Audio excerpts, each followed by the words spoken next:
This cute little girl goes to another world to save her father. The reason, for 10 long nights, Tyr waited for her father to come home, still believing the same story he always told her, that he was a powerful knight from the Taloxium Empire, a man strong enough to defeat monsters and villains. Even if they were poor, even if other kids got to enjoy things she never could, she still believed her dad would return and take her back to the life they dreamed of together. But that hope is shattered when the terrible truth reaches their home. The man she trusted more than anyone is gone, and the little girl who thought she still had time is suddenly left with nothing but his belongings and her tears. Yet, just when her world completely falls apart, something impossible happens. A strange pendant begins to glow, turns into a tiny dragon, and offers her one unbelievable chance. A chance to save her father no matter the cost. Of course, without missing a beat, she says yes. Some hours later, she's transported into a field of flowers in another dimension. There, she falls asleep and dreams about the previous night, when she wished for the dragon to save her dad. When Tyr opens her eyes, she sees a strange boy and freaks out, but after spotting the horns on his head, she calls him Kamang and realizes he is the little black dragon who wants to help her. She then looks around and sees they are somewhere else, so she asks him where and how they got there, and the boy tells her he has brought her to her dad's homeland. She learns how big and beautiful the land was before the magic stones appeared, compared to Jongno-gu. He then explains to her that since he couldn't bring her dad back to life, he brought her back to the past 7 years before she was born. Shocked, after learning she had time traveled, Tyr, who refers to the boy as Doraemon, praises his ability. But then he explains how he had used up his powers trying to bring her there and ended up making a bed for her after she had slept off. He then explains that even though her dad is currently alive, he won't know her since he hasn't met her yet, and the world is very vast, so there isn't a guarantee that she'll meet him. Still, Tyr's will remains unwavering, and she vows to find him and explain to him as long as he's alive. Tyr reveals her dad calling himself the strongest holy knight, so she puts 2 and 2 together and concludes that the knights meet at the order. With that, she grabs the little dragon and calls the order their next goal. During that period, Basto Ferrex, a wandering mercenary, tries to eat a plant but calls it disgusting. Instead, he complains about all his monster catches drying up after falling to his traps. Now he thinks about attacking a certain magic stone to draw out monsters, since the appearance of magic stones has led to more monsters. He recalled fighting a huge monster the day before and thought he'd die, but then he survived. Still, Basto calls it pointless, before choosing to head back to the order. Suddenly, he hears a sound of his trap catching something and wonders what it was, so he picks up his hammer and heads there. Moments before, Tyr complained about how huge the place was and even wanted the black dragon to carry her on his wings, but he reminded her that he isn't Doraemon and she shouldn't think about it. After all, he had used up all his power.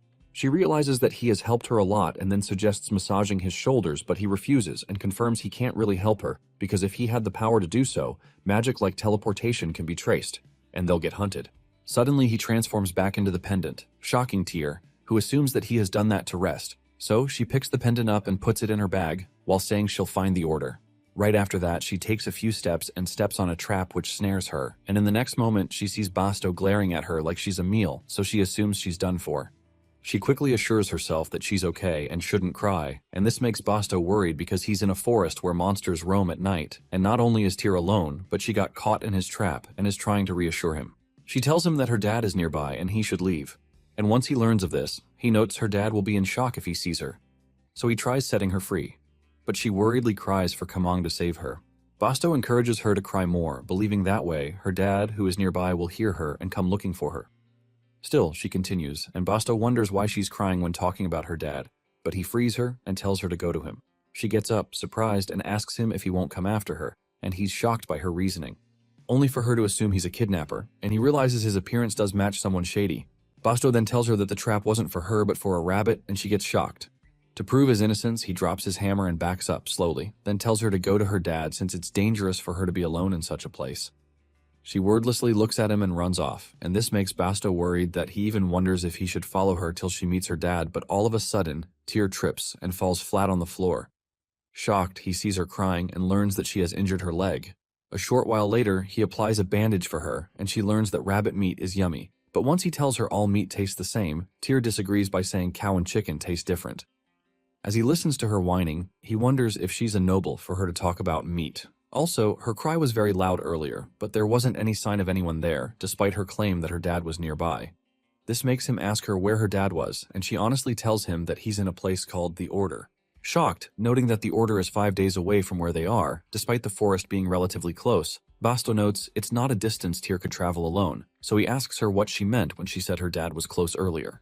Tyr then fesses up about her school 101 tactics to get away from a kidnapper, and Basto realizes she's not only learned but also came from a loving home. Once he remembers his family, he offers to take Tyr to the order, so he beams a smile at her and offers her a ration of soup. She smiles back at him without knowing that Basto already planned to head there to report on the magic stone he had attacked the previous day. Like a spoiled brat, after learning the soup was made from carrots, Tyr looks puzzled, but Basto urges her to try it since she needs strength, so she man up and gives it a try. To her surprise, she likes it. Then Basto offers her another serving. There, she sees a writing on the bowl and reads it out, saying, "Daddy, I love you." She gets puzzled, wondering how she can read the letters since they aren't Korean like the type she learned. But then, she realizes that Basto isn't speaking Korean and she can communicate with him, so she assumes it's Kamang's ability. She then hugs her bag and wishes Kamang ate with her so he can recover faster and get to see him alongside her dad. Later that night, she has a good night's rest while Basto watches, and the following day, they set out for the order.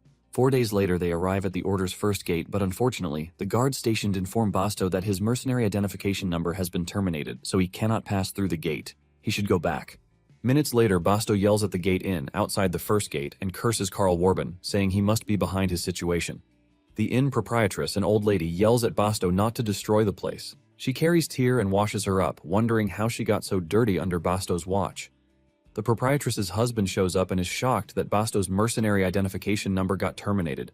Basto then concludes that Karl must have bribed the Holy Knights to expel him. Otherwise, there was no way an identification number he used about 2 weeks ago would suddenly be terminated. Before coming to the inn, Basto yelled at the guard, informing them how he had attacked one of the 3 stones of Bria wood, which had been giving the imperial family problems, and had been asked to report it. To his surprise, they laughed him off and said the case had already been reported by the Death Hound mercenary group, who attacked it clean and neat. They made fun of him, saying he was the one trying to steal Karl's achievement, and they called him shameless for trying to deceive them. So they yelled at him to leave quietly, or they would force him.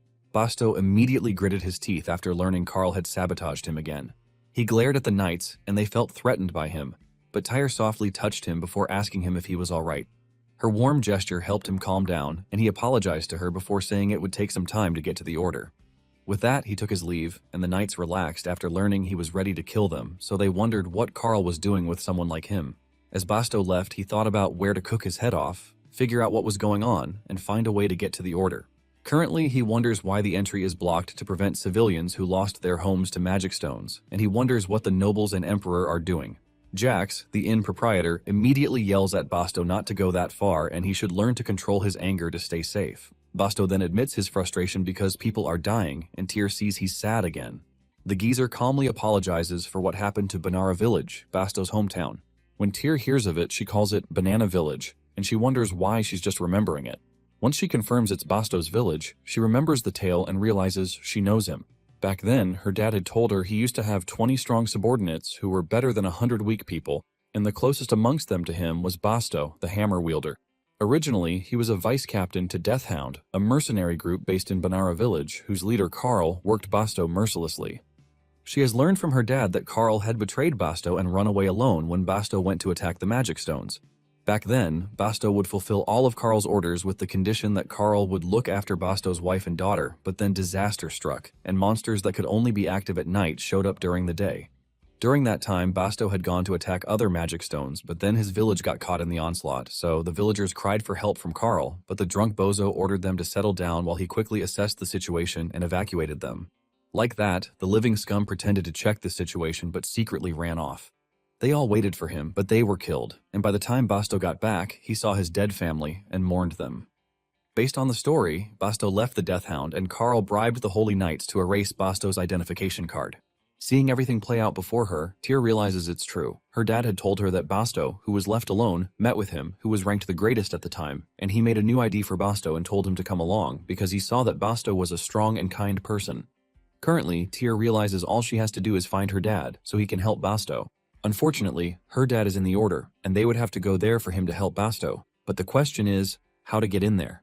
Tyr thinks about it all day, and when she falls asleep, her brows are wrinkled from all the worrying. Shortly afterwards, Basto tucks her in properly while wondering if there's a way for him to get a new mercenary identification number or to get into the order. Even if he can't get inside, he wonders if he can entrust Tyr with someone who can get over there. He smiles while looking at her and notes that it was a short meeting. Moments after he falls asleep, Kamang comes out of the bag and notes that Tyr is sleeping peacefully. He speaks of how worried he was, but he's glad she came all the way to the Order's outskirts by herself. He then wishes to stay longer by her side, but unfortunately, he hasn't fully recovered his powers from rewinding time, and he feels pathetic about it. He then tells her to wait a little longer.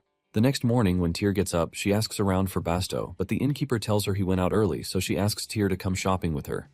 Tyr happily agrees, and a few minutes later they arrive at the market, which is bustling and filled with a lot of homeless people. The inn's granny tells Tyr about how the situation keeps getting worse, and it's due to the large magic stones that are appearing and summoning monsters.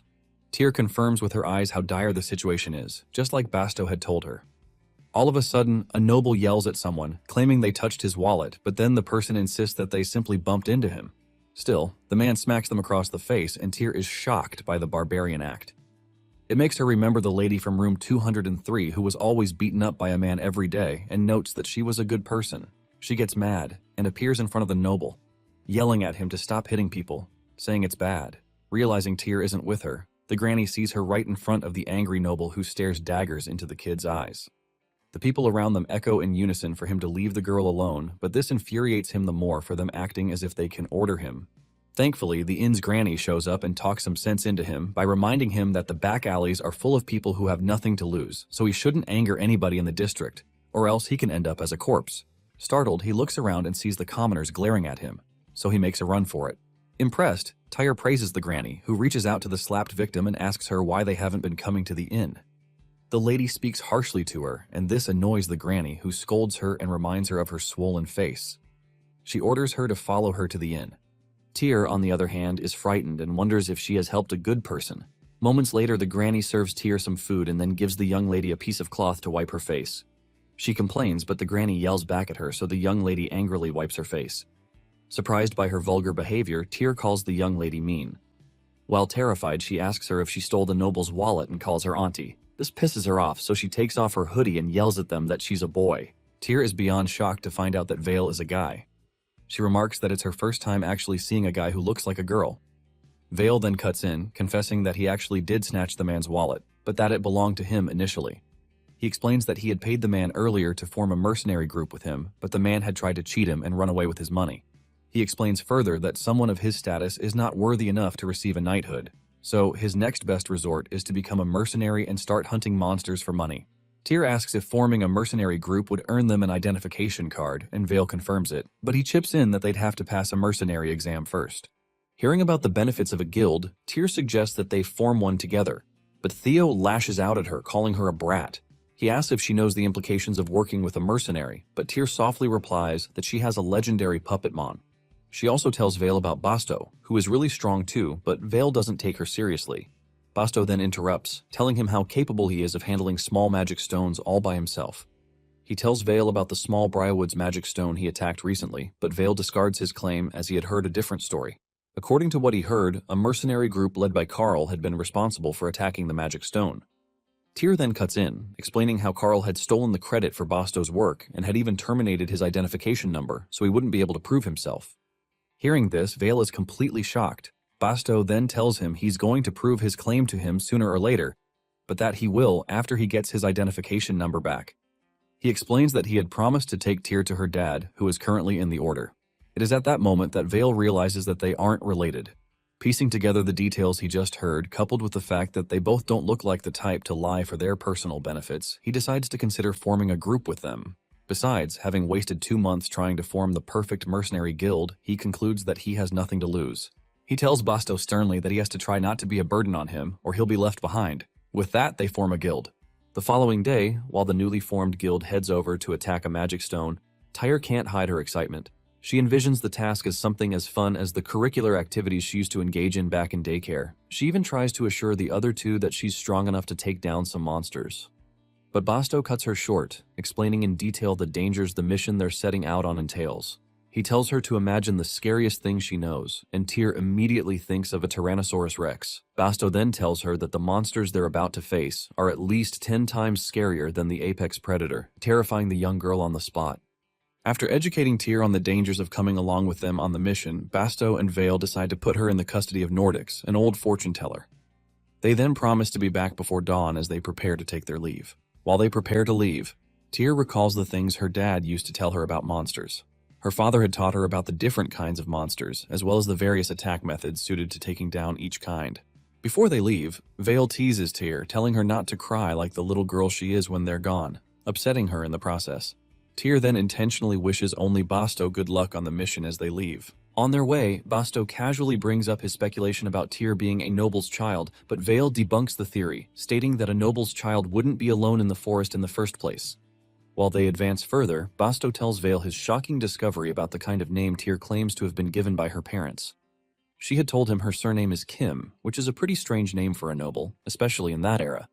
Based on the little information Tyr had given him about her father, Basto had carried out a little research, which led him to tales about Deokpal, Tyr's father's tragic past.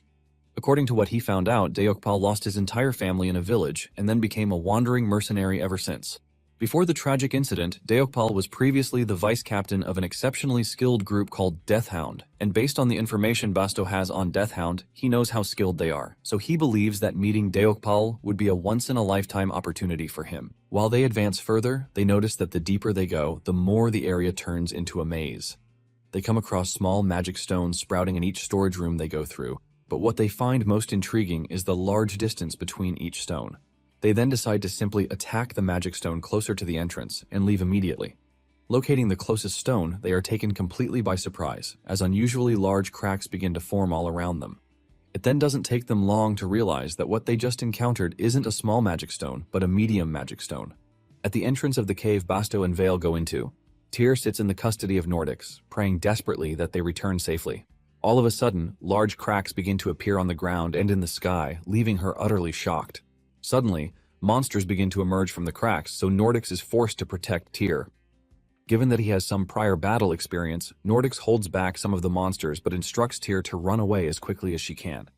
While she runs, Tyr realizes that there's a high chance that Basto, Vale, and Nordics don't make it out alive. She then gets frustrated at the fact that she has always been the one getting protected, just like when her father was still alive.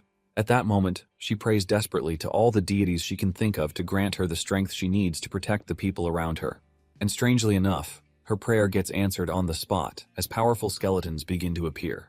Still in the cave, Basto and Vale do their best to stand their ground against the flocks of monsters charging at them, but can only barely manage to stay alive.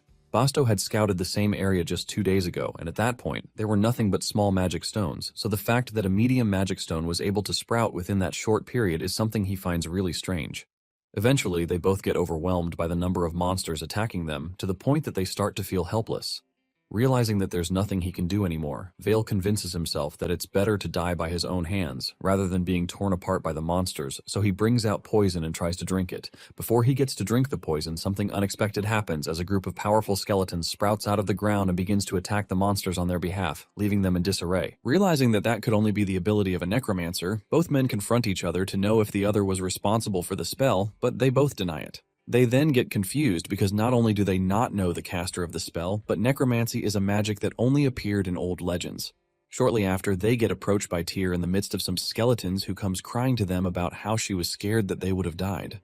But something feels quite strange. The skeletons around her keep guarding and reporting details to her, almost like she's their master. That's when it clicks to them that the little girl they've been trying to protect is the one responsible for the powerful necromancy magic. Shortly after, they are joined by Nordics, who appears to be badly injured. He had also been saved by the skeletons while at the brink of death. Due to their number advantage and synchronization, the skeletons had not only defeated all the escaping monsters, leaving none left behind. One of the skeletons also reports to Tyr that they have gathered all the monster cores in the cave.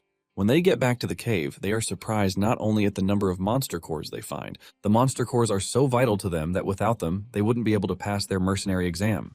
Normally, it should take them a long while to extract and gather the cores from each monster they take down, but seeing everything effortlessly gathered together in one spot feels like a dream come true. The three men then take their time to explain how rare it is for someone her age to be as powerful as she is. But all the while, all Tyr can think of is the fact that her father too was once regarded as the strongest. She then calmly replies that blood is thicker than water, taking the whole group by surprise. Still in the cave, the men ask Tyr what she means by those words, so she's forced to brag a bit about her father. She tells them that her father was the strongest holy knight, so they realize that she must have probably inherited her abilities from him. But something still feels odd about the whole narration. In their world, two different types of abilities awaken: holy power and magical power. Holy knights awaken holy power and use that strength in swords, while mages awaken magical power and use various forms of magic as a result. The two different types stand at opposite ends from each other, so there are only rare exceptions where a child born to a holy knight would awaken magical power. Superstitions even have it that in most cases, children born with power opposite to their parents often ruin their surroundings and cause disaster. Thinking deeply about Tyr's claim about her father being the strongest holy knight, Theo connects the dots to a certain noble family called Luminen. The House. Luminen is an aristocratic family that has produced knights with high-purity holy power for generations. Tyr also tells them that she had lived alone with her father in a small, cozy house, debunking everything they thought about her belonging to the Luminen household. She tells them about how her father had suddenly left one day too, making her end up all alone with Kamang in the forest. Taking a closer look at her stone necklace, Theo immediately identifies it as a permanent summon that she subconsciously summoned after awakening her power. She then tells them that now that they can finally pass their mercenary exam, she'll definitely find her father at the Order, even though he won't recognize her. When they ask what she means, she explains that when Kamang used his magic to turn back time, they ended up in a time where her father didn't know her yet, almost like she had been erased from his head. Listening to her story, the men come up with their own theories about what happened. According to them, Tyr had been born into the high and mighty Luminen family as an anomaly with magic power. So to protect her, her father must have escaped with her and lived with her in a stable out in the woods. But then someone must have still intervened and erased Tyr from his mind, causing him to abandon her in the forest. While Theo rages on with his theories on the issue, Basto tells him to slow down as they can't be certain about anything yet. Theo then assures Tyr that although she might be discarded as too young to join a mercenary group, they'd find a way around it and ensure she reunites with her dad. They each thank her for saving their lives, but warn her specifically to keep her abilities hidden, so she doesn't become a target to the bad guys. Terrified, Tyr agrees to what she's told, as she can't afford to jeopardize her sole mission of finding her father. Still, they know how much of an asset her power would be to the group, so they think of ways to sign her up as a member while concealing her identity and powers. Tyr then comes up with an interesting idea where she'd claim to be an old man who transformed into a 4-year-old. That way, she'd be able to remain the figurehead boss of the mercenary group, so she can be secretly capable. A few days later, the group decides to head to the Order to actualize their plan. When they arrive at the Order to register their mercenary guild, they tender the monster stones they acquired, and the knights attending wonder how they were able to gather that much. Aside from Basto, who looks fairly strong, the rest of the group seem like washed-up filler characters. When they try to interrogate them, to their surprise, they are answered by Tyr, who sternly introduces herself as a great archmage and necromancer, asking them not to disrespect her. While the knights wonder what business a child has in a place like that, Tyr summons one of her skeleton soldiers and flexes it on them to prove her claim. Shocked, they ask her to state her name, but Basto cuts in, calling them insolent for daring to ask his lord's name. Tyr then orders Basto to stand down. They had taken their time to rehearse the kind of act they would play to make Tyr live up to the Necromancer King title beforehand. As rehearsed, Tyr intimidates the knights further with her skeleton while telling them that they cannot handle her true name. She tells them her alias is Necromancer King and that they should address her as that. Meanwhile, Theo secretly makes fun of the way she mispronounces certain words the whole time. Turns out the intimidation works, as the knights take down their names and begin the official registration immediately. They are then led to a waiting room to await the official document. In the waiting room, Nordics, who is only hired to fill in the minimum requirement number, asks them to let him stick around with them, at least until he's able to repay Tyr for saving him, and they agree. He asks if Tyr has thought of a name for the group, but Tyr, who was really occupied with planning how to act appropriately, didn't think of it. She suggests a childish name, but it only makes Theo make fun of her loudly. When a knight returns to attend to them, he reveals that their mercenary number has been revealed, but tells Tyr he would like to ask her some further questions. Recalling the strict instructions she had received from the rest about not revealing her identity earlier, Tyr simply intimidates the knight with one of her skeleton soldiers again until he agrees to stop asking. Before the knight leaves, he reveals that they've received strict orders from above that they should not give an identification number to Basto.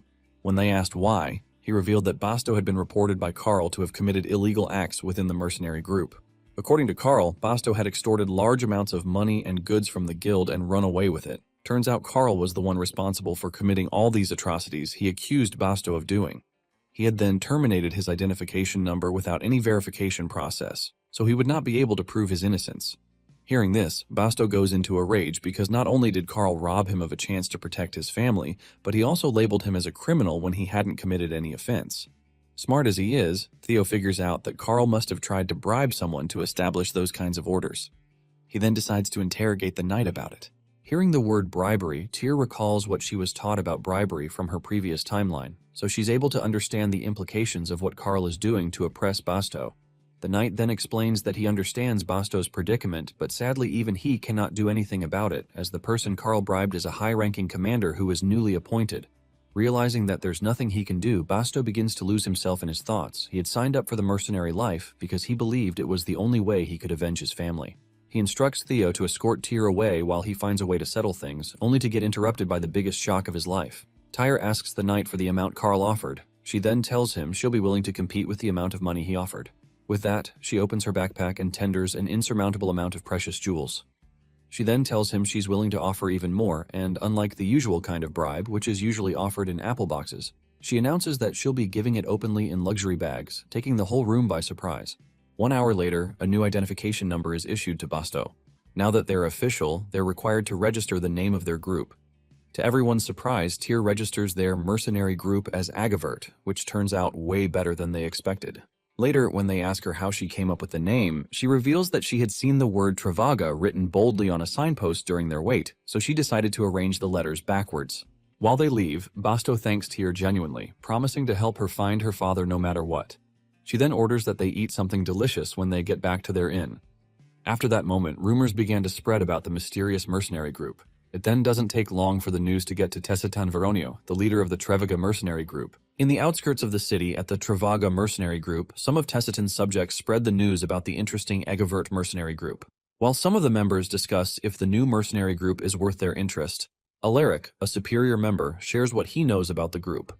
According to the facts he has gathered, one of the members of the group is a mage, which is already rare enough on its own.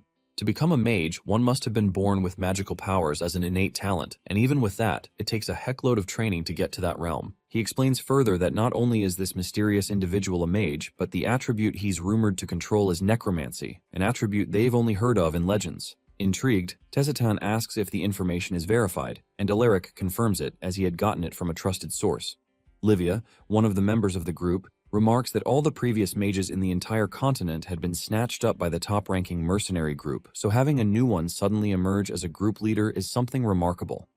Tessitan goes through the names of the group members and is surprised that he has never heard anything about them before, except for Basto, who was pretty well known when he was the vice-captain of the Death Hound. Realizing that the mysterious mage had used Necromancer King as an alias instead of an actual name, coupled with the fact that he claims to have transformed into the form of a 4-year-old, he concludes that the individual is definitely an interesting fellow. He then jokingly tells other mercenary group leaders to start getting nervous so they don't fall behind this Necromancer King in rank. This pisses off the Reaper leader, whose party ranked second, and he yells at Tessitan for acting cocky because he's the first. To him, he believes it won't be long before that position gets snatched up. In reality, he knows that ever since Tessitan founded Trevaga and appeared, he hadn't dropped from the first place in the mercenary group rankings, not even once. But that doesn't change Reaper's beliefs. After hearing Reaper lash out at him, Tessitan makes fun of him by asking Reaper if he thinks he'll take his position if he slips up. And this pisses Reaper because not in the slightest is Tessitan bothered, and he scolds Reaper by telling him that going to the gym isn't enough to make him the first because he'll also have to use his head. Tessitan gets up along with his party, and as they are about to leave, he advises Reaper not to be so annoying, or else he won't leave a single magic stone for Reaper to attack from that moment. Infuriated, Reaper calls him an insufferable dude. Outside the first gate in, Tyr bathes in sunlight and stuffs her mouth with some cookies the old crone baked. Vale is glad she's happy, and he refers to her as Necromancer King, but she feels embarrassed when he calls her that, so she tells him to call her Tyr if it's just them. The young man barely holds himself back from bursting out laughing. Then he asks her if she likes the name so much and pokes her cheek while at it. She thinks about it for a bit and notes that the strongest characters have nicknames. After all, the popular Puppetmon dolls too have aliases. She then talks gibberish, which Vale doesn't understand, and she asks him if he's dumb, but then Basto and Nordic show up with their group's cloak, which has her cute rabbit doll design. Her eyes glimmer at it, and the grown men do not have any problem with it except Vale, who calls it a pink bug, shattering Tyr's heart. Basto then reminds him of their circumstances and why Tyr, their leader's identity, mustn't be exposed, which means that once she makes a decision, it cannot be ignored. Vale knows that's the case, but cannot stand the image which looks so girly, and he calls it a moldy bug. Nordix then recollects how he and Tyr worked really hard to draw it, and it was difficult for her to pick among the Puppetmon. Now Vale brings out ink and says he's going to erase it, and Tyr, who sees him, leaps at him and bites his arm, clinging to him like a piranha. He yells at her for getting drool on his arm and compares her to a dog, but she refuses. Still, he tells her he'll do what he has to do. And as he prepares to pour the ink on the image, Tyr cries out to him to stop, and to their surprise, the ink pours away. Vale then looks at his hand and sees blood dripping from it and sees a talking dragon, asking if the reason he was summoned was because of Vale's tantrum. Kamang licks itself after biting Vale's finger, shocking everyone, including Tyr. Vale then asks Tyr if he summoned her beast to attack him, but she denies that being the case. Basto then throws Vale a napkin and tells him not to interrogate Tyr any further, and just like he must have heard from Nordics about Tyr not awakening her power for long, so controlling it would be difficult. Vale tries his best to keep his cool as he swipes the blood of his finger, and he states that the act is against a member. Basto then corrects him by warning Vale not to act brashly because he'll lose. Vale stares at the dragon, who simply smirks at him, and this pisses him off, so he cracks his knuckles and prepares to fight. Quickly, Tyr grabs her dragon, saying she can't forgive him, and runs upstairs to scold him. On getting there, she stares menacingly at Kamang and asks him why he hurt Vale, but Kamang simply lies down, and it surprises Tyr, who tries to scold him some more by asking him who told him to do so. But then, he tells her it's his choice, and she realizes his free will and how he can choose to answer. She then tries to warn him not to hurt people, but then he reminds her that she first bit Vale. Shocked, Tyr tries to defend herself, but then Kamang praises her for doing well, because he didn't know she could go so far alone without him. He then calls himself pathetic for hibernating so long just to turn back time a bit. She readily defends him by reminding him he said touching dimensions is hard, but Kamang corrects her by saying he used a lot of power because he's weak. He then advises Tyr to continue doing what she was doing, and it's better to hide her identity with her Necromancer King title, and he too, as her permanent summon. She wonders if he too has a reason to hide his identity, and then agrees not to tell anyone that he's a legendary puppet monster. Just then, he tells her his name, Lucario. Kamang transforms into a boy, and having known that it's thanks to him, she'll get to see her dad again. Tyr thanks Lucario and hugs him. She then cleans her snotty nose and informs him that they are entering the Order the very next day and will find her dad and definitely repay Lucario for this kindness. She tells him whenever he's tired he should rest in her bag, and to keep his identity it's better to continue calling him Kamang. Without giving him a chance to argue, she finalizes her decision before dragging him along with her. Once their hands touch, Lucario confirms that it was her power that awakened him on that fateful night. She heads downstairs happily and tells the others that Kamang will apologize, but they look at her like she has lost it. Then she realizes that he has turned back into the pendant. Vale lets it slide, saying it's cool before his finger gets bitten off, and this makes her happy, so she hugs him, but then he thinks of her as a weirdo. The next day, Basto informs her that as they are about to head out, from that moment she'll be the Necromancer King again, and she agrees with them. Later that day, they departed the inn and left for the Order, and when they passed through the Order gate, Tyr had expected to see big buildings like Jongno-gu, but she realized the place was much bigger than she thought, and instead, she encountered scenery she had only seen on TV. As they walk through the desert, Vale asks Basto why they will need to go to the Populosa weapon district to fix his warhammer, because they can't go back and rent a carriage, but Basto says they have to save money until they reach the center of the Order. Vale then remembers how they emptied every penny they had because of the bribe to let Basto in. Nordics, on the other hand, speaks of how desolate the desert is, despite it being many years since the land was attacked by monsters. As he walks ahead, Vale finds it weird that Nordics has more stamina than him. He glances at Tyr and finds it funny that she, who was energetic earlier when they were passing through the busy streets, had already fallen asleep, but then Basto says it's easier for them to move while she's asleep, and then he urges them to start moving.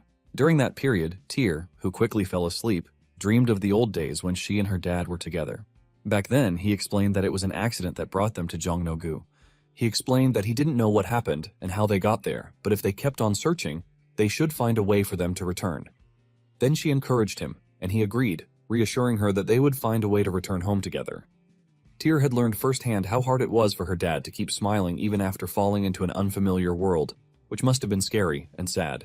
She was sure that if she hadn't come across Basto by chance, she would still be wandering the forest alone, and it was thanks to her dad telling her about this world every day that although the place feels unfamiliar, she could feel reassured thanks to his stories. She has thought about how hard it must have been to suddenly be transported to Jongno-gu, but she tells him to wait a little longer because she will give him all the jewels and definitely protect him this time around. 2 days later, they arrive at Pearlport City, and Nordics notes that the place hasn't changed at all. Vale, on the other hand, catches his breath and complains about how they had walked for 2 days straight, but Nordics, who claimed he was over 70, feels perfectly fine. The geezer then asks if they want to look around the city, but then Basto suggests they secure a room and get properly settled because it'll take a week to Populosa Weapon District. Nordics then suggests the Red Glove Inn, since it's the only place that accepts credit, and for that reason it was always crowded with mercenaries, so it's perfect for investigating information about Tyr's parents while they are there. On getting to the inn, Nordic says he'll check to see if there are available rooms, so he tells them to wait outside. Once he goes in, Vale asks if Tyr is still asleep, and Basto says it's only natural, given that they walked rough roads all day the previous day. Then, they had gone through a lot of effort in pulling her out when she fell into a sand trap. Also, during the night when they camped, Vale wasn't ready to let other mercenaries passing by see their trump card asleep. Presently, they see that Nordics is taking a while, so they enter the inn just to have a seat. There, the innkeeper informs them that they have a guest who'll check out early that day, but until then, there's no room. Curious, Vale asks what they're talking about, and the innkeeper named Rudy fills him in. But just then, Tessatan comes out of his inn, and the entire Agavert party, aside from the sleeping Tyr, is shocked to see him. He grumbles to Rudy, and as he walks down the stairs, Vale has his eyes glued to him, while noting that just standing before Tessatan alone is far overwhelming. Tessatan then looks at Tyr, who is covered in clothes, and she piques his interest, so he asks who she is, but suddenly, his teammate calls out to him and urges him to be ready because the boat is already about to depart. Left with no choice, Tessatan leaves, and as soon as he is out of the inn, Agavert's party members talk about his impressive presence and the rumors of his strange swordsmanship. Vale speaks about how he once heard about Tessatan's sword style being noble and vulgar at the same time, and he finds it unbelievable because it sounds like something only someone who lost to Tessatan would make up. After all, they were upset. Rudy, who learns of the rumor, says it makes sense and they aren't entirely wrong. Basto then asks for more details, but it isn't professional for Rudy to snitch on his customer, so he waves them off and offers them the free room. Tyr, on the other hand, dreams where she hears her dad's voice, and she imagines her dad as the customer while she's the innkeeper. When she opens her eyes, she sees an unfamiliar ceiling and freaks out, so Basto acts kindly towards her, unlike Vale, who is strict with her like a mother, and says it was high time she woke up either way, else she wouldn't be able to sleep at night. Nordics then tells her that they've arrived at Pearl City and are in an inn. She glances outside the window, observing the city while the others head downstairs to attend to some business. As soon as they leave the room, they make up their mind to learn more about the Luminen family and also the whereabouts of Kim Young-soo, so they go straight to the inn's basement dining hall to investigate. Meanwhile, Tyr admits that Talokium is as beautiful as her dad had once told her, and from what she knows, she calls men ships and women ports. Downstairs, they try asking about who Kim Young-soo is, but the people there haven't heard of such a name before. One angry person then yells at Basto for talking about holy nights after showing his face for the first time in a long while. Vale then joins the conversation by yelling at the man for acting high and mighty. The confused man asks who he is, and Vale reveals he knows Basto very well. Vale then taunts him by offering the man a drink and saying he doesn't know anything about the knights, which is why the man is yelling loudly. The dude immediately gets fired up, so he gulps the beer while yelling at them to sit down because he's about to tell them everything he knows about the Luminen family. Just then, Tyr spots Tessatan and looks at him like he has a familiar face. As Tyr watches the members of the Travaga mercenary group walk through the street, she wonders if the reason she's seeing a handsome man who looks so familiar to her father is that she dreamt about him the previous night. She immediately puts on her hood disguise and dashes through the receptionist area, where Rudy is fast asleep, to meet them. When she reaches the road, she takes a closer look at Tessatan and realizes that he's not a look-alike, but actually her dad himself, causing her to leap forward in excitement. Meanwhile, at the bar, a drunk man explains that the Luminen family is filled with some of the strongest knights in the Empire, and the head of the family, Valentia, has 4 sons, who are all high-ranking holy knights. He reveals that the first son, Edmund, is the tactical advisor of the Knight Order, the second son, Leonardo, is the division commander, the third son is the chief medical officer, but before he can mention the fourth, Vale cuts him off, saying he already knows everything. He then starts yelling at Basto, asking why he feels he doesn't know about the popular Luminen family, but the man tells him to just listen to the end of his explanation. The man then discloses that even though the first 3 sons are very famous, the whereabouts of the family's 4th son are completely unknown. Vale finds this shocking, but he asks the man if it's possible that the 4th son married against their family's wishes and ran away after having a child. However, the man reveals that the youngest in the family just became an adult the previous year, and this confuses them even more because it's almost impossible for the man to have a 4-year-old child at that age. At the same time, Tyr politely tells a bunch of strangers around her to excuse her as she struggles through the crowd, hoping to meet her long-lost dad. But the Travaga squad has already boarded a boat. However, she still runs full steam ahead to meet them, only to get knocked down by a suitcase being carried by a random stranger. At the bar, Vale asks the man if there are other young masters of the house, but the man says it would have been the hottest news in town if something so joyous happened in their family. Vale agrees because he knows the Luminen would throw a big extravagant party, which involves the Emperor and Empress if they have a new birth, and this means there's one remaining possibility. Back on the street, Tyr grabs onto her head, wondering what hit her, but when she remembers the voice of her dad calling out to her, she runs forward to catch the ship. As more of her dad's loving words flood her mind, she crushes ahead passionately with tears in her eyes, calling out to her daddy. When Tessiton hears her voice, he turns back and sees her passionately reaching out to him, with tears standing in her eyes due to the loving flashbacks that invaded her mind at the moment. But since he doesn't know her, he ignores her and moves ahead. As the ship leaves, Tyr cries desperately, eventually falling to her knees as more tears stream from her eyes. Back at the bar, Vale asks if there's a possibility that the head of the Luminen family, Valentia, had a late child with another woman. But the man says it's not possible because Valentia loved his wife Eleonora, the Saint of Richard, with his entire body and soul throughout his life. Basto adds that the love story between Valentia and Eleonora, who wielded the most powerful holy power in history, is very famous, and because of this, he guesses that their marital harmony was also very exquisite. However, Vale says it's ridiculous because no one knows what happens between a married couple and explains that behind the scenes, most seemingly happy noble couples plot to destroy each other. Because of this, he concludes that if the head of the Luminen family did have an illegitimate child, then it would definitely be connected to what happened to Eleonora. Just then, Nordics arrives and informs them that Tyr is missing, causing everyone at the table to lose their cool. Basto and Vale immediately rush out into the streets to look for them, but the merchants they ask don't know anything about where she went. However, Nordics informs them that someone saw a girl walking alone at the dock, and this makes Basto so scared that he regrets telling her to stay alone in her room. Vale tells him to hurry while running towards the dock, and even though he's telling them that everything will be fine since Tyr is a smart girl, he feels terrible for doing something as dumb as leaving a young girl all alone, and prays that nothing happens to her. When they arrive at the dock, they see Tyr all crouched up on the ground and rush towards her while desperately calling her name. As she lies on the ground, filled with misery, she remembers Kamang telling her that the version of her father she'd meet in this time period would have no idea who she is, and it's at that moment she finally understands what he means. She initially thought that meeting her dad would allow her to explain everything because all she wanted was for him to be alive, but now she realizes that approaching him when he doesn't know her would only make him find her annoying and abandon her. As her teammates help her back up, she remembers how her dad used to play with her while telling her he loved her more than anyone else in the world, and that he could do anything so long as he had her by his side. It's at that moment she realizes that things will never go back to how they used to be, and this makes her bawl her eyes out once again while her concerned teammates look on. When they return to the inn, Vale complains to the others that Tyr is driving him insane because she'd lost her voice from crying for her daddy, but Basto tells him to lower his voice. Nordics feels pity for her and wonders why she suddenly became like this. But Vale calls her a stupid brat, asking why she's whining about her missing daddy despite claiming to be a powerful necromancer. When Nordics asks if they found any information about the Luminen family, Vale says none of the 4 young masters had any joyous news.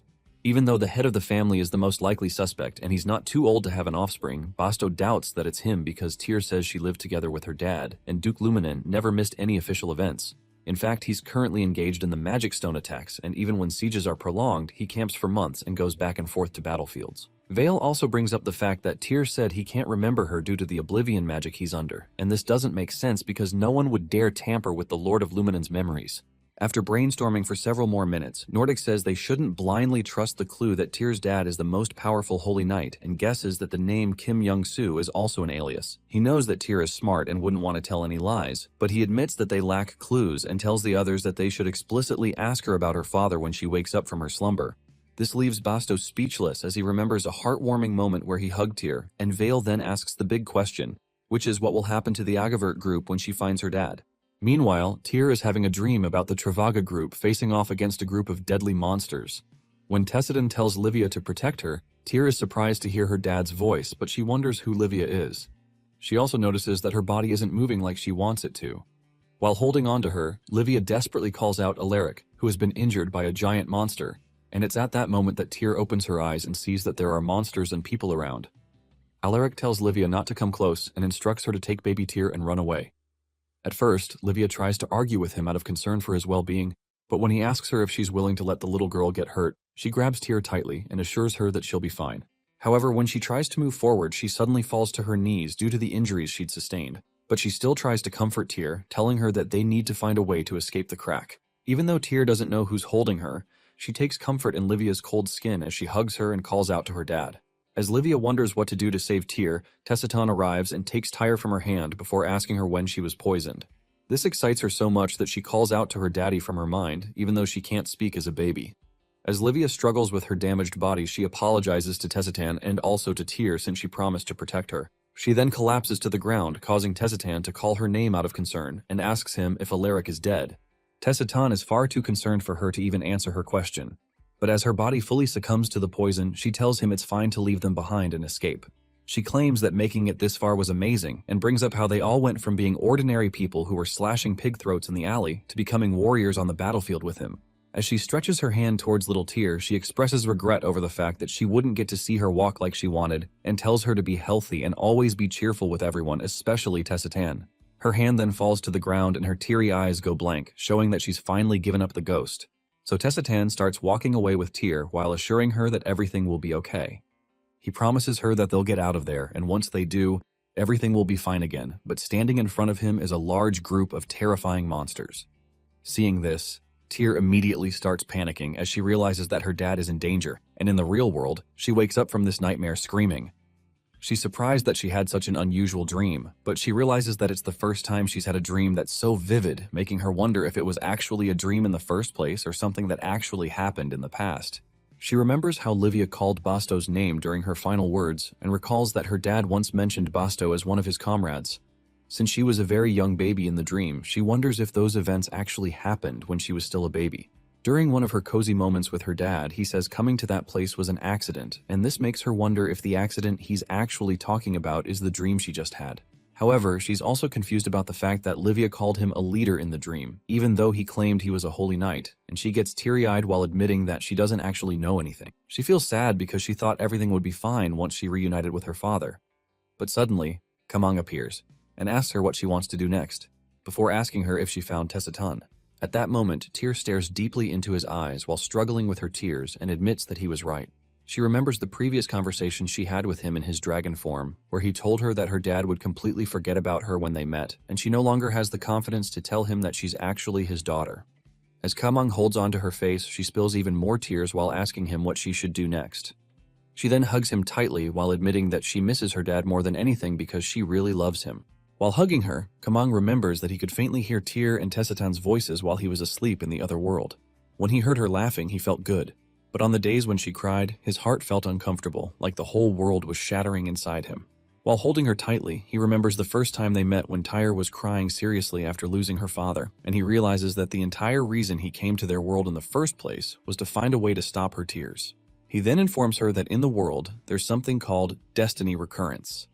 This confuses her, so he explains that no matter what kind of life a person relives, most humans will meet the same fate. Before he can finish his explanation, she asks if he means that her dad will fall into Jongno-gu again, and in her mind, she's terrified by the idea that this version of her dad, Tessitan, will fall victim to the very monster incident that destroyed him in her original timeline.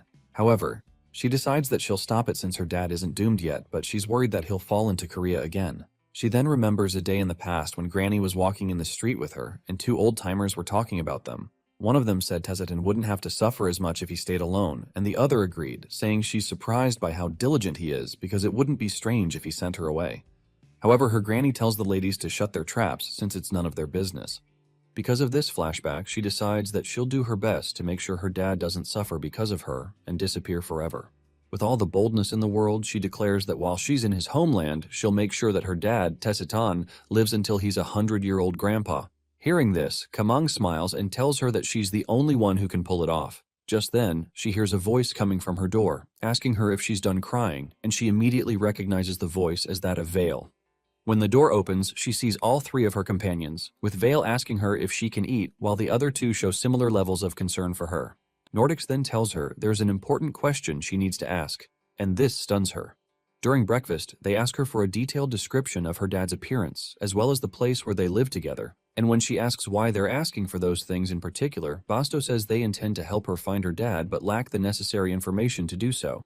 At first, she's surprised, but then she remembers that she only told them her dad's name, so she boldly reveals that she and her dad lived in Jongno-gu. This confuses everyone, so she tells them about all the different things in the town she stayed in before revealing that her dad suddenly moved to Korea with her. She then points to her bag while telling them that it's a handbag from Jongno-gu. And it's at that moment that Basto realizes that the logo on the bag isn't a crest, but actually writing. Hearing this, Vale admits that Old Man Nordics was right since she didn't seem to be telling any lies, but he still finds her story very confusing. Tyr claims that she isn't lying, so Vale agrees with her before advising the group to return to their original mission, which is heading to the Order and visiting the Holy Knights. When he asks to confirm if Tyr's dad is in Jungno-gu, she nods while assuring him that he's there since she saw him earlier. Vale then asks if she'll leave Eggevert when she finds her father, and this question leaves her speechless. During an earlier conversation between her 3 teammates, Vale asks the others if she'll dissolve Eggevert after finding her dad, and Basto claims it's highly likely.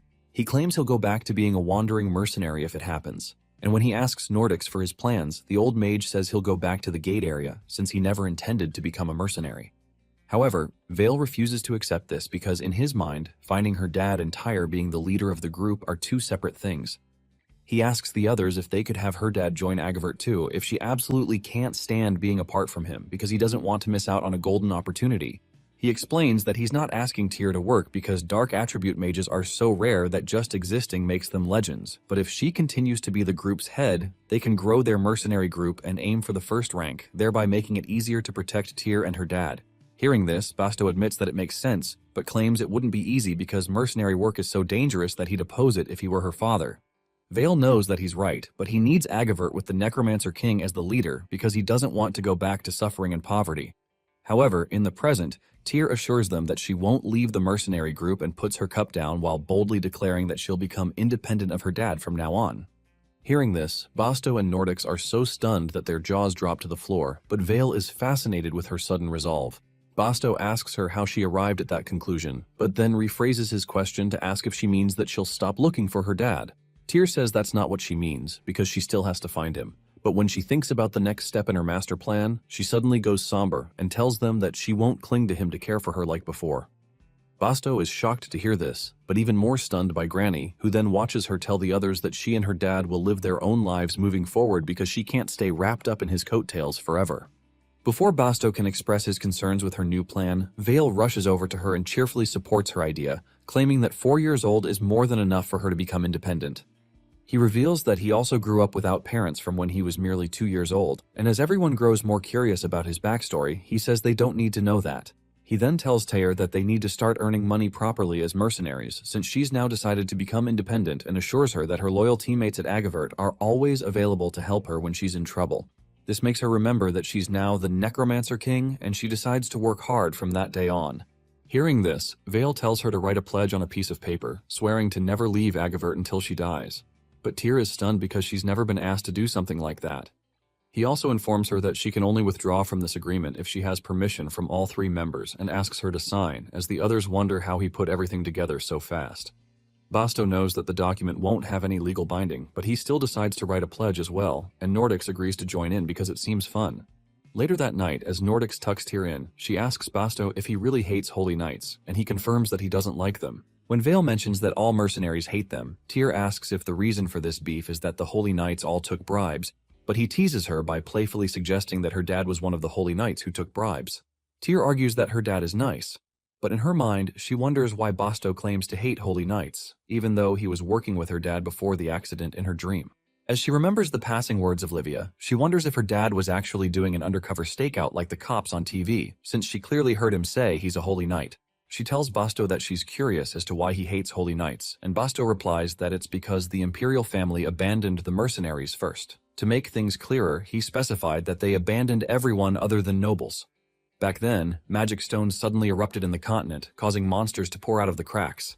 Since the Empire was on the brink of ruin, they abandoned most of the land except for the Order and tried to guard only a small portion of the territory with the knights they had. In these abandoned lands, people rose and called themselves mercenaries as they attacked magic stones to build up power and reclaimed their land from the monsters. While local lords and mercenaries fought hard to reclaim their territory, the Imperial family pretended not to know about anything and offered no support. Basto then claims that the mercenaries don't actually hate the Holy Knights, but rather they despise the Imperial family's choice. After the mercenaries reclaimed the territory, the conflict between the Order and non-Order regions worsened, so to win back the public support, the Imperial family expanded the Order's borders, but only to regions that they found useful, and one of those is Pearl City, where the Eggevert squad is currently staying. While lying on his bed, Nordics explains that there were many mercenaries in Pearl City because the place always had a large floating population. So until the imperial family and the church placed a concentration there, the whole region had deep hatred for the imperial family. When Tyr asks what a consecration is, Nordic says that it means offered to God to make it holy, and it's used to ask for divine protection. Pearl City, being a holy ground of God, came under the protection of a being called Saradin through a sacred ritual, thereby ensuring that the city would be protected from magic stones and monsters. Hearing this, Tyr asks if things really got better with no magic stones appearing, and he tells her that it's how things have been since the consecration before telling her to go to bed. However, Tyr angrily grabs her pillow, ranting about how greedy the Imperial army is, and she claims that even if her dad is a holy knight, he'd probably hate the Imperial family as well. Basto is shocked to hear this, but Vale praises her for speaking facts. Tyr further states that if the Imperial family has something that is effective, they should consecrate it everywhere, because failure to do so in other cities will leave them in a state where they constantly have to fight. Nordic says she's right, but Tyr suddenly gets somber again as she begs Basto not to hate her dad when they finally find him. This makes Basto smile, and he tells her to sleep so that they can do their Necromancer King speech training the next day, and she agrees. The next morning, some men are troubled because the waves are high even though the weather is clear, and one of them, named Raoul, asks his partner what they should do since other ships are leaving. His partner Enzo says they'll catch big fish easily if they go where the other captains mentioned, and claims that ever since he quit being a holy knight, his body aches when he doesn't move. They both decide to catch a big fish and tell their mother they're doing okay so she can rest easy. Some years ago during a family camping trip, their dad asked them what a knight's duty on the battlefield is, and they both agreed that it's to wipe out the enemy. This makes their dad smile, but he tells them that his job is a little different because his duty is to protect both of them, just as he promised their mother. He then pats them on the head, causing them to laugh cheerfully with him. Soon after, they were attacked by a deadly monster, and their dad faced off against it to protect them, but died in the process.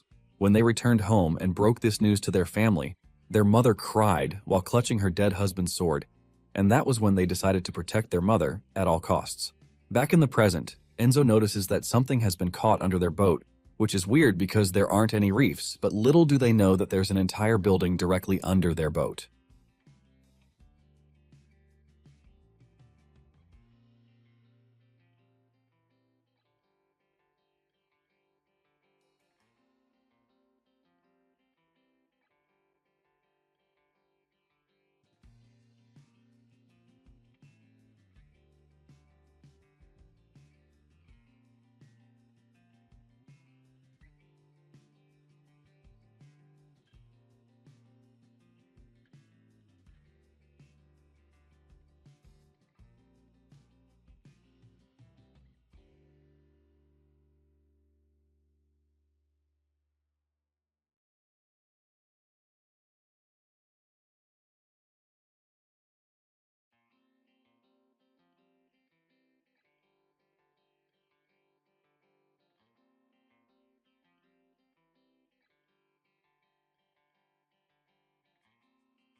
At their home, their grandmother is yelling at their mom, Marianne, asking if she's lost her mind for refusing to take the position of the governor of Pearl City. But Marianne says she can't be a governor since the only experience she has is handling paperwork for a small family. This makes her mom even more concerned as she asks if she plans to stay shut in her room forever, and she reminds her that it's because she's acting like this that Raoul and Enzo are changing more and more. She brings up how Raoul started hanging out with bad friends and how Enzo has refused to eat anything for 3 days, and while Marianne cries her eyes out, she reminds her that the boys lost their father at such a young age, before motivating her to pull herself back together since she's their only parent.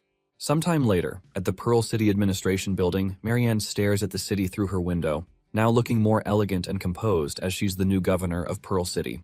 During a meeting, one of her officials tells her that there's nothing more to fix in Pearl City because, thanks to the consecration, the public sentiment is secure and all she needs to do as Viscountess is to maintain close contact with the imperial court.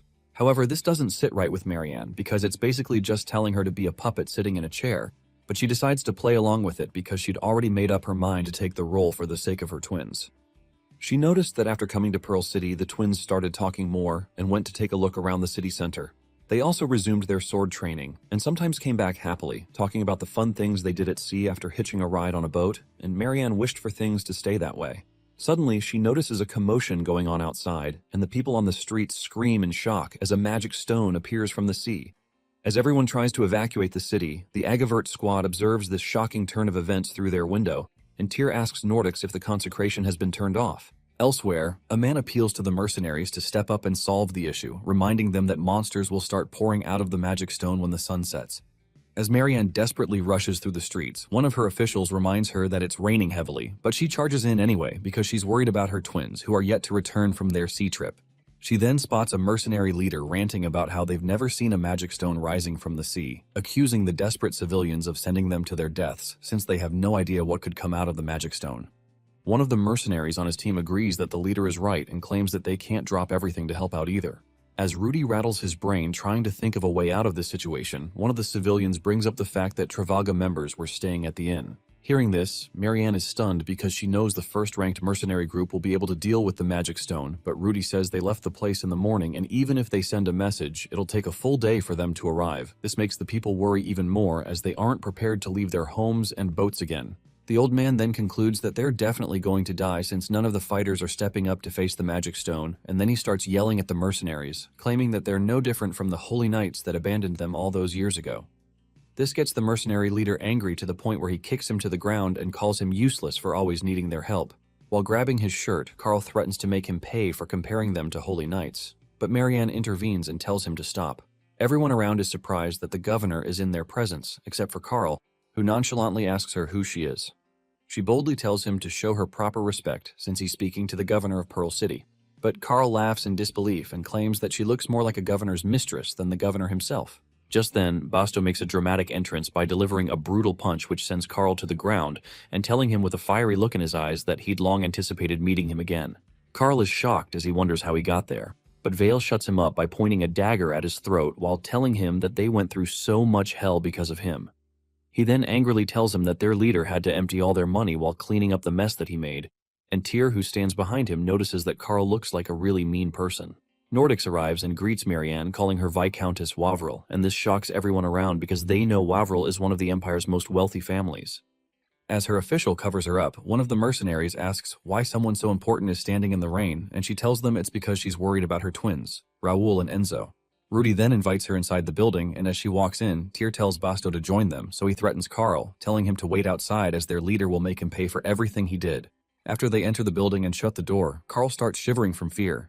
As one of the mercenaries helps Carl up, another mercenary asks his colleague about Tyr, who Vale referred to as the leader. The other guy confirms that she is indeed the Necromancer King, and brings up rumors about how she's wearing a disguise to hide her overwhelming powers, which she used to attack both small and medium magic stones in the cave alone. Hearing this, the man is stunned as he wonders what kind of monster she is, since even a powerhouse like Basto is believed to be scared of her. However, someone brings up the fact that she was seen running through the streets crying the previous day, and this makes them conclude that the Necromancer King is a weirdo who pretends to be a troubled girl, but when someone comes to help, she uses an illusion spell on them while torturing them. One of them smacks the other in the head for making up silly fantasies, but the third mercenary asks why the strong ones are also weird in some way, just like Tessiton, who has enough power to destroy the magic stone that's currently terrorizing them. Given everything they've learned, they presume that Agavert is a top 10 mercenary group in the kingdom, but Carl angrily tells them to shut up while his partner holds him back. He's enraged by the fact that the Holy Knights weren't able to fulfill their end of the bargain despite the hefty sum he gave them, and he wonders how Basto came there. But most of all, he's triggered by the fact that the Necromancer King's group, Agavert, might steal the spot of his Death Hound group, so he decides to attack the Magic Stone himself while others stare in shock. Inside the building, Governor Marianne grabs onto her handkerchief tightly as she worries for her sons, and this makes Nordics worry for her. When she asks where she stopped, he reminds her that she previously asked if there was any word from the Imperial Court. She informs them that her aide has reached out to them, but it'll take time for them to respond. Tyr points out that Marianne has a worried look on her face and asks her if the reason she's constantly staring at the sea is that she has someone lost out there, but Marianne is so shaken up that she struggles to muster up the words to reply to her. The feelings she'd been desperately trying to hide, just like when her husband returned without a piece on his body, suddenly overwhelmed her. All this time she'd been convincing herself that her twins would be okay and she didn't need to worry about them, But in reality, she's terrified that Enzo and Raul will return as corpses, just like her husband. She grabs her head, screaming in anguish, but Tyr swoops in like an angel and tells everyone that they have to save her family. Vale is confused because their original plan is to get out of town, as all their bags have already been packed. He reminds her that the only reason they delayed their plan is that Carl showed up, and asks if she really wants them to get on a boat and head to the middle of the sea in that weather. Basto says that he's doubtful about attacking the magic stone as well, and Vale claims that it would be a miracle for them to even come back alive from the storm. Nordics says it's even riskier to send the nearby mercenaries out to battle because they don't know the danger that the magic stone holds, and he claims that the best course of action is to evacuate the villagers before the crack activates at night. Tyr then suggests that they shouldn't attack the cloud magic stone, and this shocks everyone, so Vale reminds her that she just said they should go save them. To make things clear, she explains that they don't have to fight the magic stone, but rather zoom in as fast as they can to rescue the governor's sons before returning to convince everyone in town to evacuate. Basto says it's possible for them to achieve this, but Vale argues that they don't have to try it just because it's possible and tells him to think things through. However, Tyr tells him to listen to her and brings up the fact that they're a rookie mercenary group with no fame or money. When Vale asks why she's suddenly pointing these out, she whispers that the governor is rich, reminding them that everything she's wearing is gold and she has no wrinkles on her face. Apparently, she heard during a conversation between Granny and her friend in Jongno-gu that money can be used like an iron to smooth all the wrinkles on the face of women, and she tells her crew that the governor will be so grateful after they save her sons that she'll definitely repay the favor. Elsewhere, Marianne gets out of bed, and she's shocked when her aide tells her that Agavert is going out to look for her sons. After putting on her raincoat, she heads out to the shore with two officials and sees Tyr and her squad preparing to head into the sea. When she asks why they decided to do this, Vale and Basto express how surprised they are about how seriously Tyr is taking the mercenary group. With a smile on her face, Tyr tells the governor that they'll be able to find her sons since Basto is an expert at steering boats, and Vale has sharp eyes that can see things far away, and Marianne immediately starts crying. During their meeting earlier on, Nordics was the first to agree with Tyr's idea, and he explained to the others that Marianne will inherit a fortune when the current marquis passes because the Warville family is one of the wealthiest in the order. He also informed them that her husband was a high-ranking knight commander, which means that forming a connection with Marianne will be very advantageous for them. Back in the present, as the Agavert ship sails on, the people on the shore wish them good luck. But suddenly, a Carl arrives in a larger boat and asks them where they're rushing to. After using a pair of binoculars to scope the boat, Rudy notices that the Death Hounds are aboard it, but the surrounding mercenaries aren't shocked since they heard him declare he'd fight the Magic Stone earlier. As their boat draws closer to the Death Hound's boat, everyone starts panicking that it could cause a disastrous collision, but Tyra is ticked off because Carl is trying to sabotage her team once again.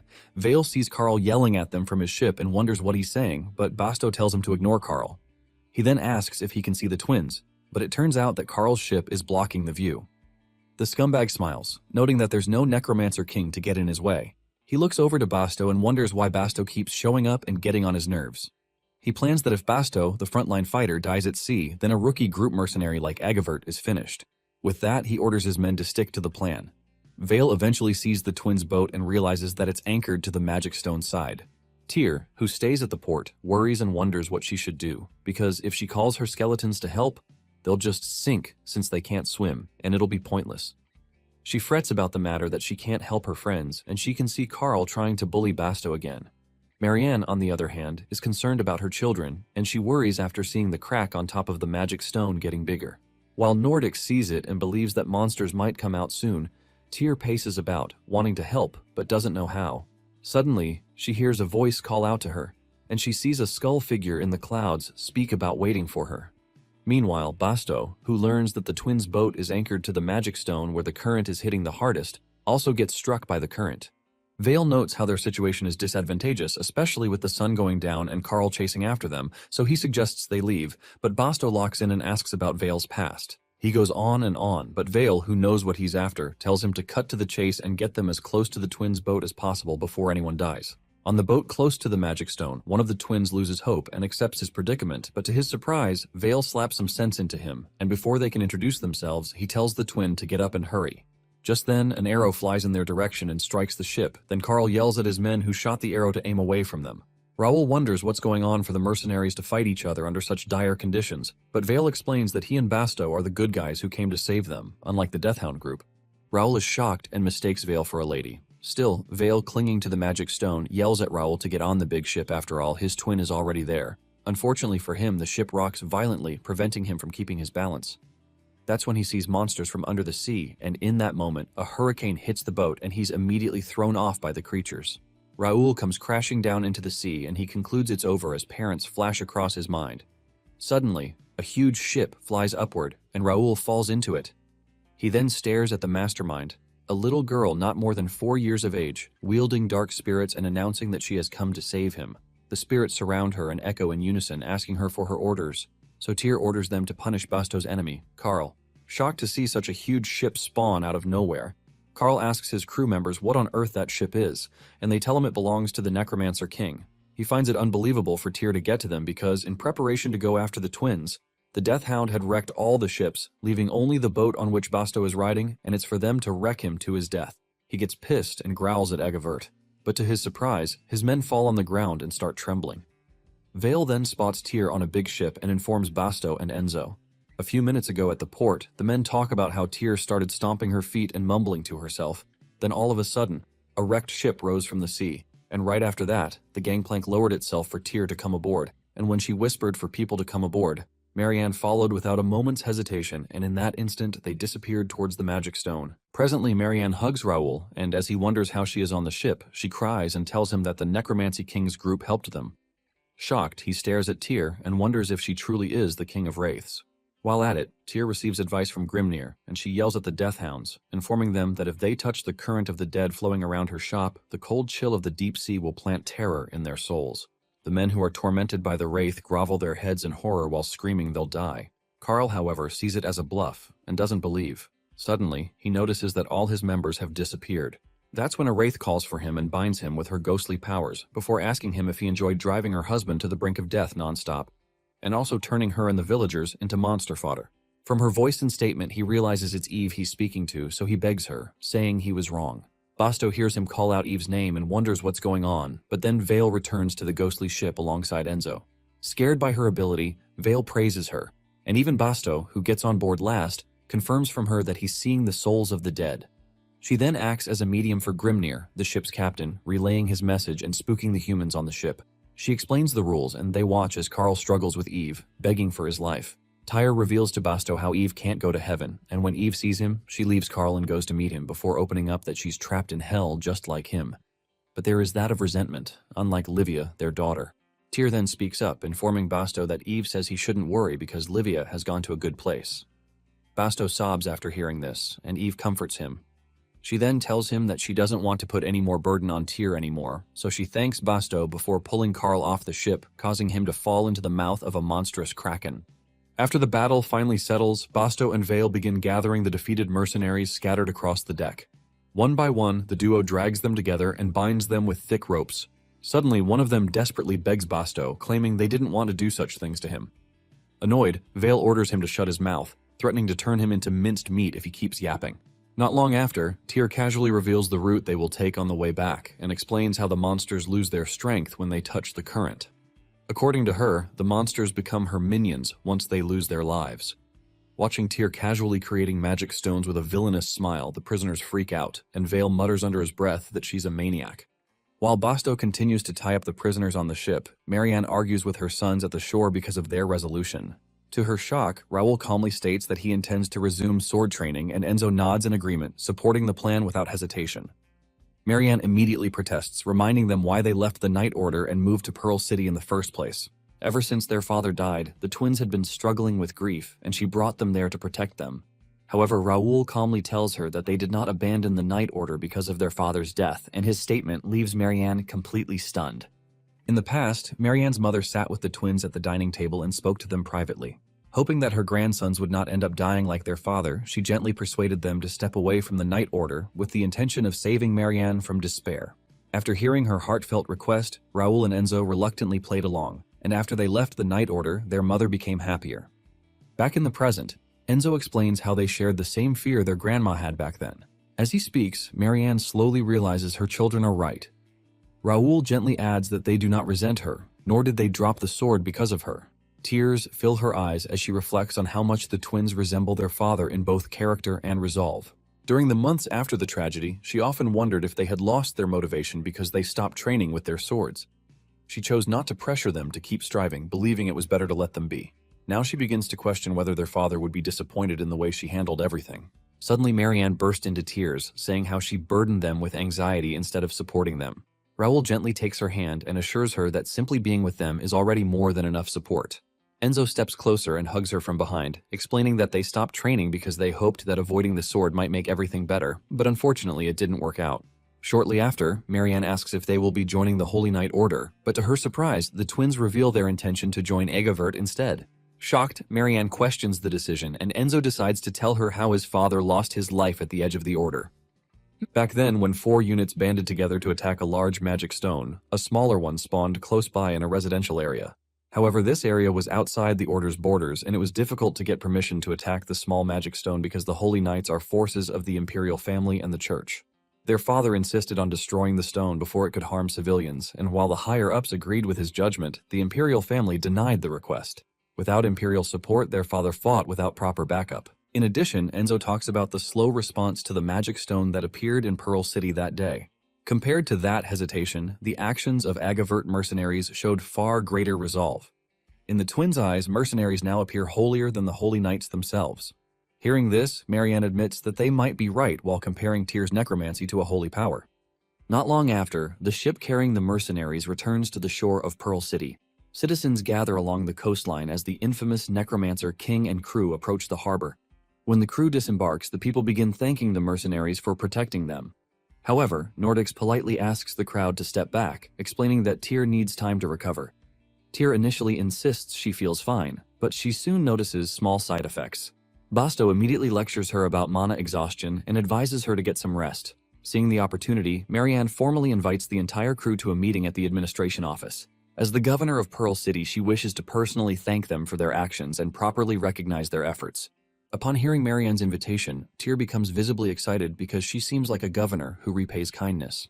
The other members of Agavert agree, and as they leave, the gathered citizens continue cheering and thanking them loudly. The admiration makes Tyr feel strangely warm inside. While listening to the people express their gratitude, she suddenly remembers her father. She quietly resolves that if she can protect strangers like this, then she will definitely protect him too. At the open sea, which is before the central continent, Tessiton stands on the deck of a large ship while staring absent-mindedly at the horizon. He recalls the strange moment when a little girl happily called him father and burst into tears upon seeing him. Confused, Tessiton jokingly asks Alaric if he has a secret child somewhere, but Alaric wonders what is up with him. Tessiton agrees that he is chatting nonsense, since their mercenary group is made up of people who have nowhere else to go. Still, he keeps thinking about her unfamiliar voice and tear-streaked face. He worries about her safety on the harbor and walks into the cabin to borrow a communicator. The sailor instantly recognizes him as the leader of Travaga and politely explains the need for him to inform the Imperial family before making requests to Pearl City's governor. Seeing the urgency in Tessiton's expression, the sailor grants him access, and Tessiton reluctantly agrees to play along even though he hates contacting the Imperial family. While he is at it, the sailor casually asks if Tessitan has heard about the Necromancy King and tells him about the Agavert mercenary group's visit to Pearl City. According to the information he received from the youngest sailor aboard the harbor ships, the mysterious Necromancer King is actually a little girl.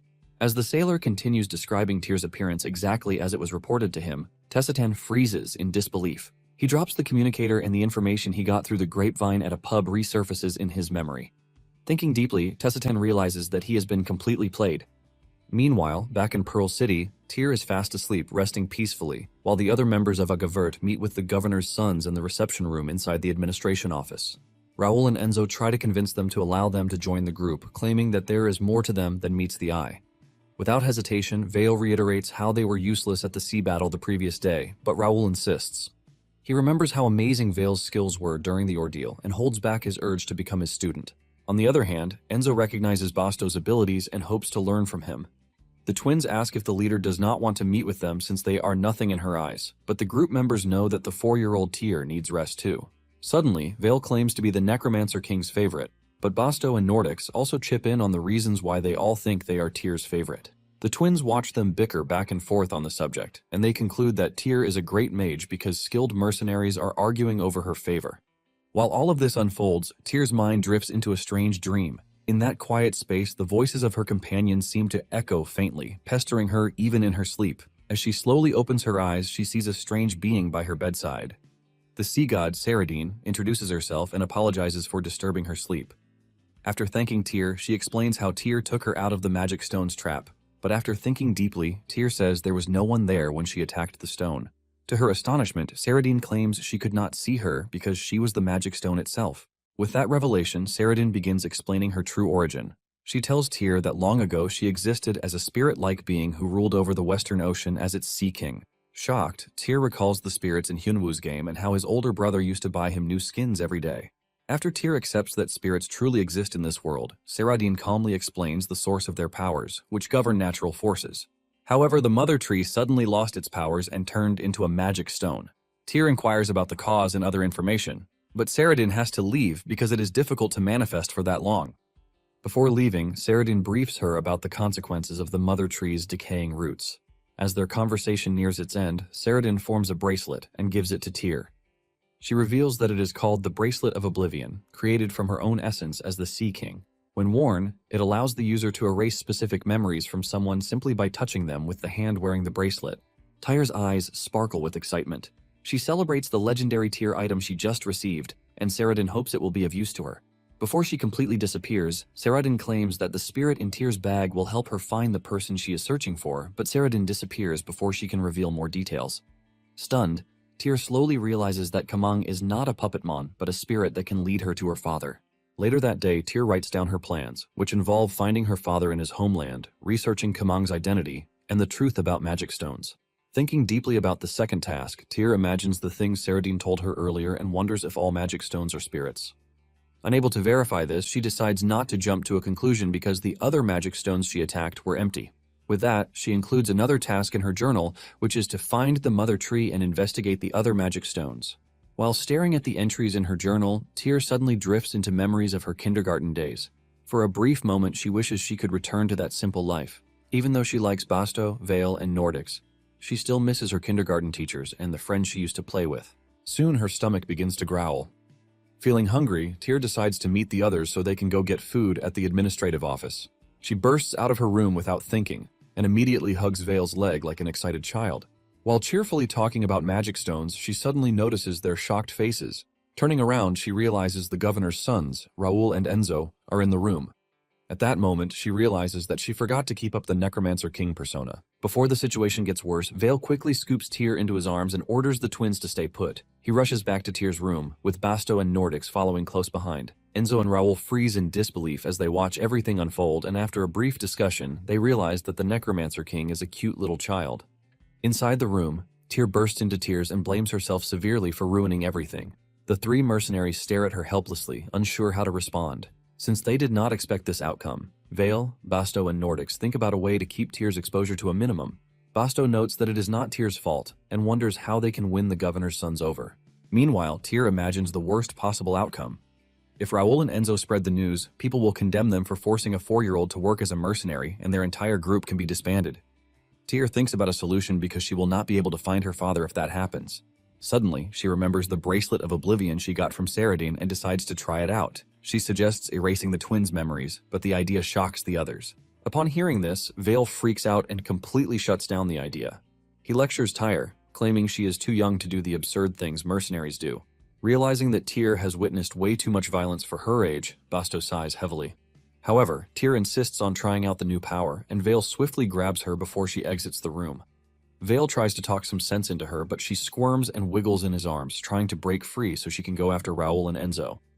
Not long after, Vale declares bluntly that he will not let Tyr become a murderer, and she immediately stops struggling. Frozen in confusion, Tyr asks what he is talking about, and to their astonishment, they realize that they misunderstood her. Tyr briefs them about her meeting with the Sea King and the Bracelet of Oblivion she acquired. Vale summarizes it to make sense out of her story. Tyr describes how Saradine looks, and Vale suddenly remembers what Nordics mentioned some time ago. Coincidentally, Basto also remembers it and reveals that the blessing of God on Pearl City is from Saradine. Without hesitation, Nordics confirms that she is the local god of Pearl City, and after careful consideration, he concludes that Tyr found a relic. These relics can be found during Magic Stone sieges, when the loot isn't monster core. However, Nordics adds that mercenary groups are not allowed to keep these relics for themselves. With that explanation, Vale realizes that the higher-ups will want to take it from Tyr. He recalls an incident where the church took a relic that the Holy Knight Order found, and Nordics adds another example. He narrates how the Travaga group, the only mercenary group in history known to find a relic, voluntarily handed it over to the church. Basto guesses that the church pressured Travaga into giving it up. After hearing all of this, Tyr suggests erasing the twins' memories, but Vale reveals that they want to join Agavert. He then proposes that they accept them and let them know Tyr's identity however they want. Consequently, if they decide to leave the group later, they can erase their memories then. This way, they can grow their group and prevent rumors from spreading. Still visibly uneasy, Tyr wonders what will happen if they secretly run away. Vale admits how they have been working less because of Tyr's bone friends, and Basto reassures her that they are capable enough to notice someone trying to sneak out. After hearing their confidence, Tyr finally relaxes and agrees to follow the plan. Moments later, the group returns to the reception room inside the administrative office and sits down with Raoul and Enzo. After some explanations, the twins take notes of Tyr's early awakening, her dark attributes, and the reasons the public must know about her. In addition, the twins also talk about the conditional spell they were told about, which ensures that Tyr's identity will not be revealed. Vale then recalls their earlier experiment with the bracelet. During testing, they discovered that only Tyr can activate its power. Furthermore, instead of instantly erasing memories, she can place conditions that trigger the magic later. Realizing the potential of such relics, Vale finally understands why the church is obsessed with collecting them. After explaining everything, Basto asks the twins whether they are willing to accept the condition. Vale adds pressure by telling them to think very carefully before answering. The ominous aura he exudes worries Tyr since he looks like the bad guy. Without hesitation, Raoul and Enzo accept the condition and Vale asks Tyr to do her thing. Following that, Tyr holds Raoul's hand and immediately enters his memories. She quickly locates his memories that involve her and sets the condition according to Vale and Basto's earlier suggestion. Presumably, the moment he hates Tyr or leaves Agavert, he will forget everything about her true identity. When the spell finishes, Raoul looks normal and says he does not feel any different. Enzo then asks Tyr to cast the same spell on him as well. Before Tyr can proceed, Vale asks her to place the condition on him, saying it would serve as insurance even though he has no intention of leaving Agavert. Basto immediately agrees and asks for the same treatment. Seeing their sincerity, Tyr decides to make it their eternal comradeship pledge. However, she looks around the room and realizes that Nordics is nowhere to be found. Worry begins to creep into her mind because he was just there moments ago. The next day, Nordics quietly visits Tyr's room and finds her sitting comfortably on the bed while munching on a plate of desserts. When she notices him, Tyr immediately asks where he went the day before.